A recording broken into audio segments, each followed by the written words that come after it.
Good morning, crew.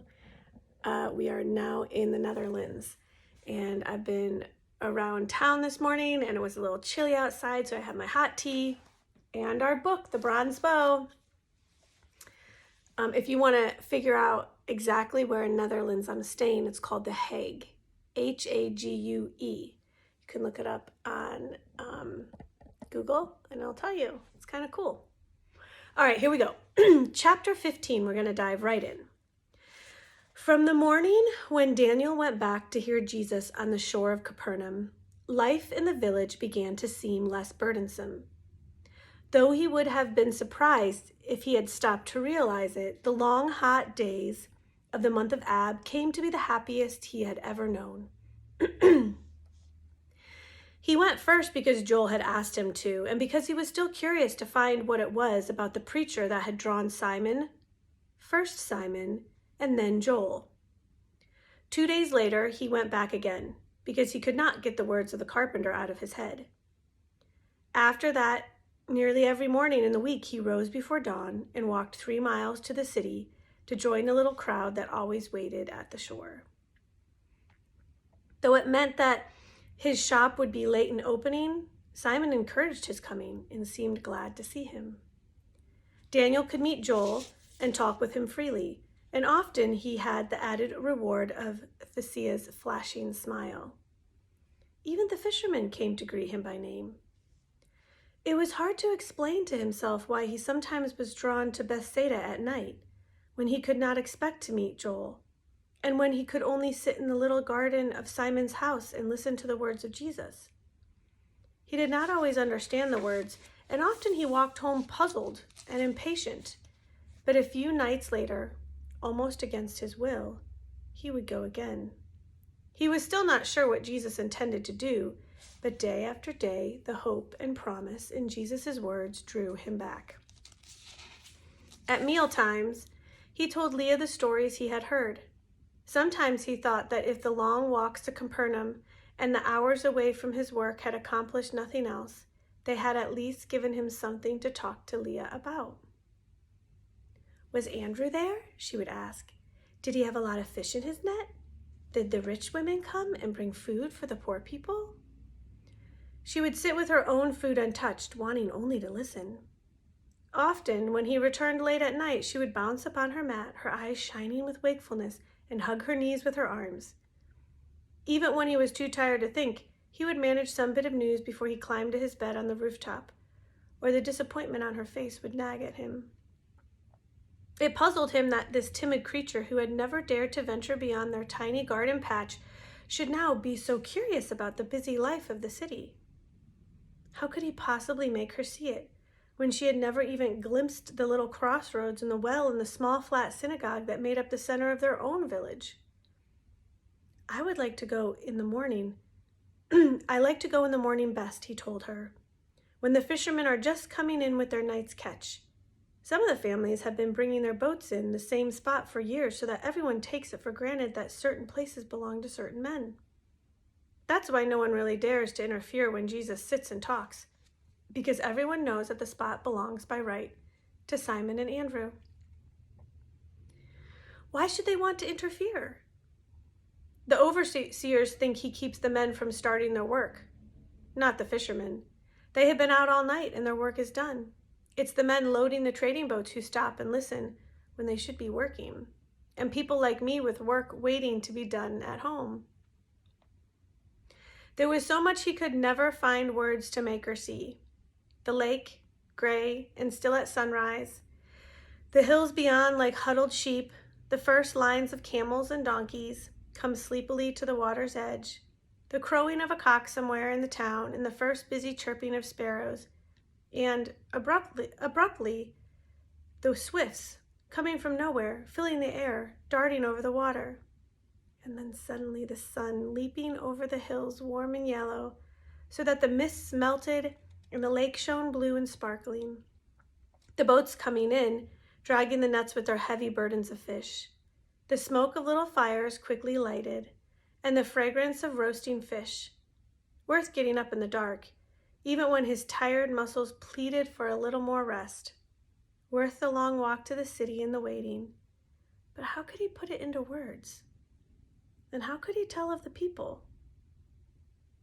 The women who came down to help their men spread the wet nets on the shore, the almost naked men, their shoulders glistening, dragging the heavy baskets up from the boats, spreading the fish on flat stones to be salted and dried, the never-ending lines of men with sacks of grain and baskets of fruit and vegetables.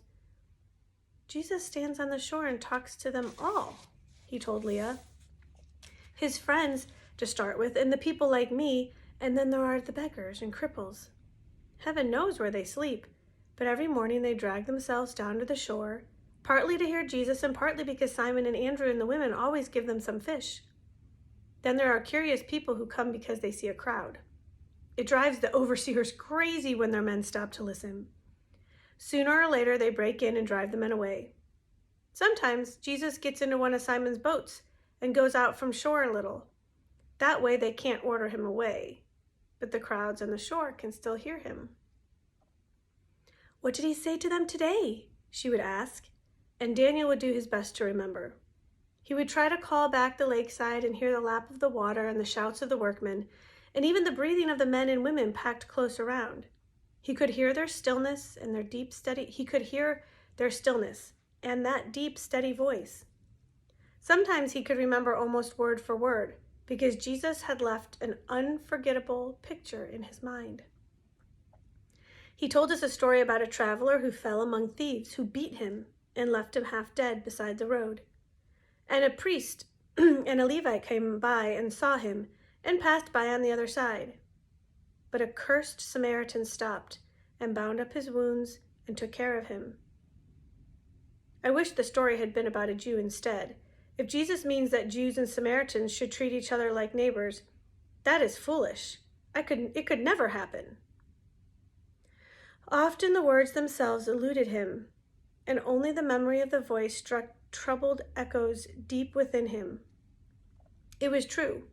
He did like best to go in the morning, not only because he loved the lake at dawn and the bustle of work beginning and the walk back through the fields, fresh washed from the night dew, but also because then, in the clear, bright sunlight, nothing seemed impossible.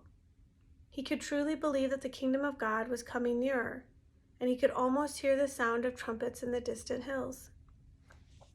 When he went to the city in the evening, everything seemed different, and he was not so sure. A sadness seemed to hang over the world. At night, people came flocking to the home of Simon the fisherman, where Jesus lived in a booth on the rooftop. There the workers would gather, weary from a day of hard labor at the forge or the wharves or the vineyards. They would crowd into the small room, spilling out and filling the narrow yard. Sprawling on the trampled earth, so close packed that one could scarcely find a way between the bodies. It was at night that the hungry who had not eaten all day came to be fed, and the down and out and worthless. It was at night that they brought their kinfolk on litters. The air was thick with the day's heat and the stench of bodies and the smell of fever.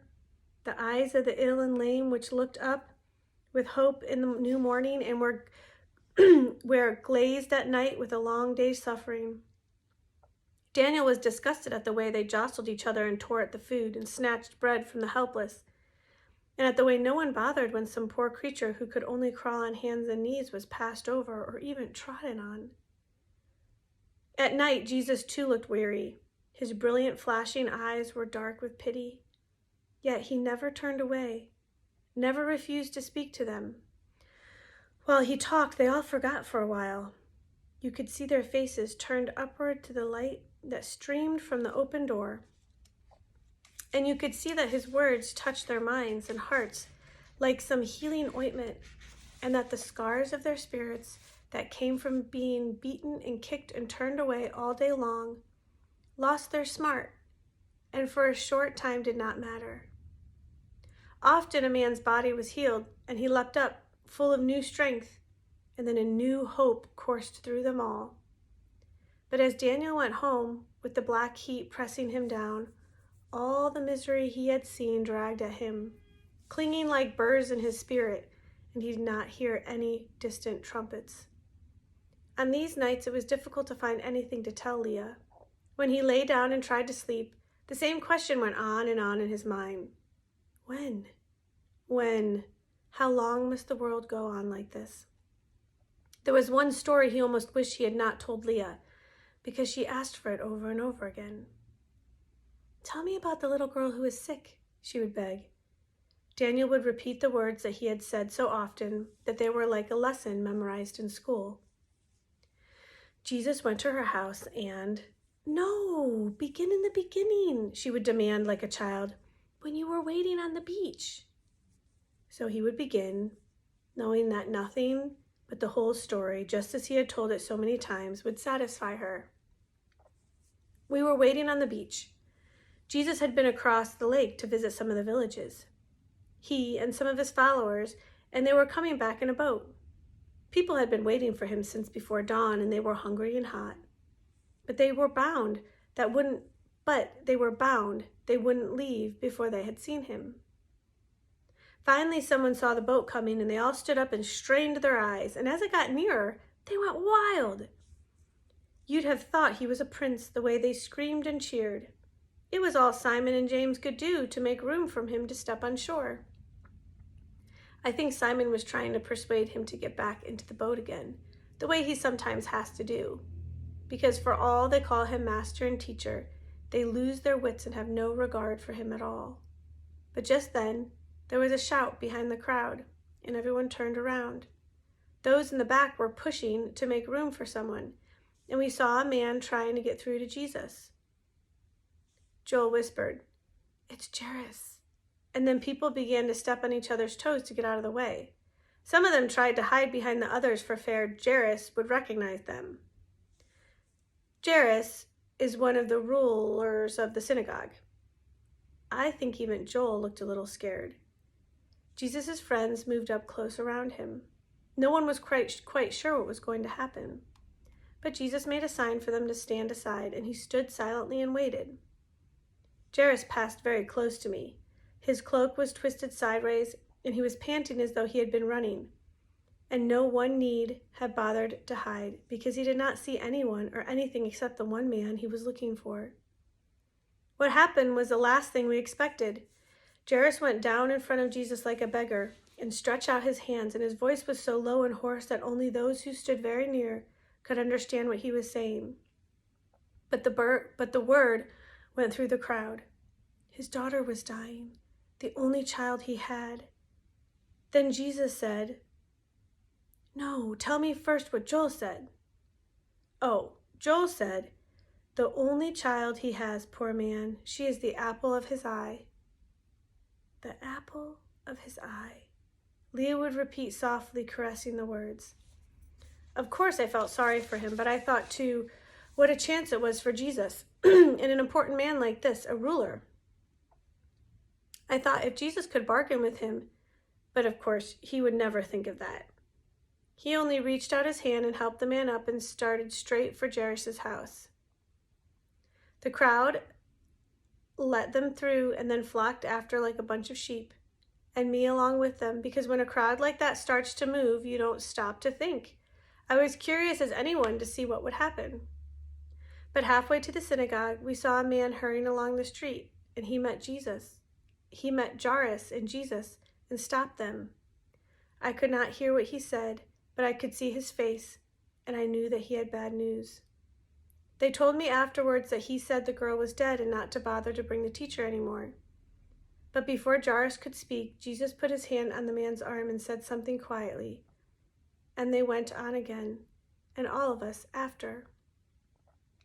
Then we heard the women wailing and the flutes playing, and the women in the crowd began to howl too, out of sympathy. And Jesus turned around to us and said, "Do not weep. She is not dead, but sleeping." And none of us knew what to think. The women at the door of the house were weeping and jeering at him, both at the same time. Then Jesus told the crowd to stay back, and he gave a sign to Simon and John and James, the three who were always nearest to him. And he took them into the house with him.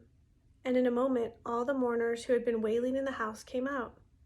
Some of them were angry and some of them were frightened, but Jairus shut the door behind them. "I wish you had gone inside," Leah would say now. "Well, I couldn't, and neither could any of the others, except those three. We have only their word for what happened, They said the child lay on her bed, and they would have sworn too that she was dead. But Jesus did not hesitate at all. He just walked up to the bed and reached down and took her hand and spoke to her. "Tell me," Leah would whisper. "Tell me exactly what he said." He said, "Little girl, get up," just as though she were asleep. And she woke up and got up and walked. And then Jesus said, "Give her something to eat." And he went away, before her father and mother had a chance to say anything. When he came out to the street, no one dared to ask what had happened, because there was something about his face. I can't describe it, but I have seen him look like that at other times, as though he had come to the very end of his strength. Simon and John understand when he looks like that, and they got him through the crowd and back to their house, and everyone knew better than to try to follow. The little girl, she was really well? Yes, I have seen her walking with her father. You'd never guess she had been ill. Is she pretty? Yes, Daniel would say, although he had not actually noticed, because it seemed to please Leah to have her pretty. Yes, Leah would sigh, of course she must be pretty, and she must be very happy. Daniel wished she would not keep asking for the story. It had seemed wonderful to him at the time, but had a puzzling aspect to it as well. It hadn't seemed to make any difference. Some of the followers thought that Jairus had offered to pay Jesus, and that Jesus had refused, and Daniel could not understand this when all those people were clamoring to be fed every night, and Jairus would never have missed the money. At any rate, the thing had been hushed up by Jesus' own orders, they said. Some of the disciples had grumbled about it too. Simon, who had been in the house when it had happened, would not talk about it at all. But Daniel noticed that Simon seldom went out in his boat now, that he stayed close to Jesus wherever he went. The fisherman watched his teacher more carefully than ever, protecting him from the carelessness of the crowd. And when Jesus spoke, Simon's eyes never left his face. One day, as Daniel finished the story, Leah sat silent for a long time. "Do you think Jesus will ever come to our village?" she asked finally. "He did once, and he may again." "If he came here, would there be a great crowd of people?" "There always is wherever he goes." "Like the people who watched the day we came here?" "You think that was a crowd? That was only a handful. Where Jesus is, they come by hundreds." He could see she had no way of imagining people of hundreds. "Do women come?" "Of course." "Do the people crowd together and push each other?" "It's all you can do to stay on your own 2 feet sometimes." She was silent so long that he thought she had stopped thinking about it. Then she asked, "Are there children too?" "Oh yes, usually some children." "Do they hurt the children?" "Of course they don't. What gave you such an idea?" "Jesus wouldn't let them hurt the children. Would he?" "He won't even let them send the children away when they're a nuisance. He insists on talking to them and finding out their names and listening to their foolishness. It makes some of the men furious, as though he thought children were important." She sat silent for a long time, and this time Daniel asked very carefully, "If he comes, will you go with me to see him?" Leah did not speak, only lowered her head and hid her face behind her veil. How changed she is, he thought, filled with hope as he looked at his sister. It must be Thessia's visits, for Thessia came often now, walking out from the city with Joel to stay with Leah while the boys met in the watchtower. Each time she brought some small gift, a lily bulb to plant in the garden, a tiny alabaster jar of perfume, a skein of scarlet thread. She had opened for Leah a whole new world. After Thessia's last visit, he had come into the house and found Leah peering into the tiny hand mirror of polished bronze that had been Thessia's latest gift, peering so earnestly that she had not even heard him come in. There had been something in her face, a searching and a wistfulness that still haunted him. Sometimes when he talked, she did not seem to hear him at all, but seemed to be listening intently for some expected sound. Often there was a dreaming look in her blue eyes. Twice, when the first patter of early rain had passed like footsteps along the street outside, She had flown to the garden door and flung it open and stood looking out into the damp, dark garden. Girls were strange creatures. Would Thesea understand all this? Perhaps it was only his imagining, but it stirred in him an odd uneasiness that he could not put into words. There was another satisfaction in these days. As Daniel grew confident of the skill in his own hands, his work became a source of pleasure. It was satisfying to give a villager a pair of hinges for his house, and to know that they were not only strong and well balanced, but exactly matched and pleasing to look at as well. He became aware that something more than usefulness could take shape under his hammer, and he began to experiment. One sultry afternoon, when the work was slack, he picked from the floor a bit of bronze which had dropped from a molten mass. Seeing its dull shine between its fingers, he had an idea. He heated it carefully, pulled it from the fire with the smallest tongs, and tapped it gently with Simon's finest hammer.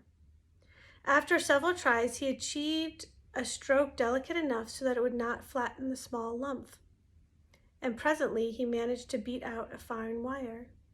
He heated it again and twisted it between his fingers and watched it slowly take the shape of a tiny, slender bow, no longer than his little finger. For a moment he stared at it with pure pleasure. Then he had further inspiration. He rolled out and sharpened a slender bronze pin, which could pass down like an arrow between the bow and the fine wire of its string, so that the bow became a brooch such as he had seen the city folks wear to fasten to their cloaks. Then he hid his experiment away, half ashamed of it and half proud. He would keep it to remind him of his purpose. He trains my hands for war, so that my arms can bend a bow of bronze. He thought again of Jesus, and his hopes flared anew. Surely this man, like David of old, had the strength of God in him. If he willed, he could bend the bow of bronze. But was Jesus training his hands for war? Daniel was not sure. He must go back again that night to the garden in Bethsaida. For Daniel, the month of Ab was a time of waiting. It was only afterwards that he remembered these days as a time of quietness and hope. And that concludes Chapter 15 of The Bronze Bow.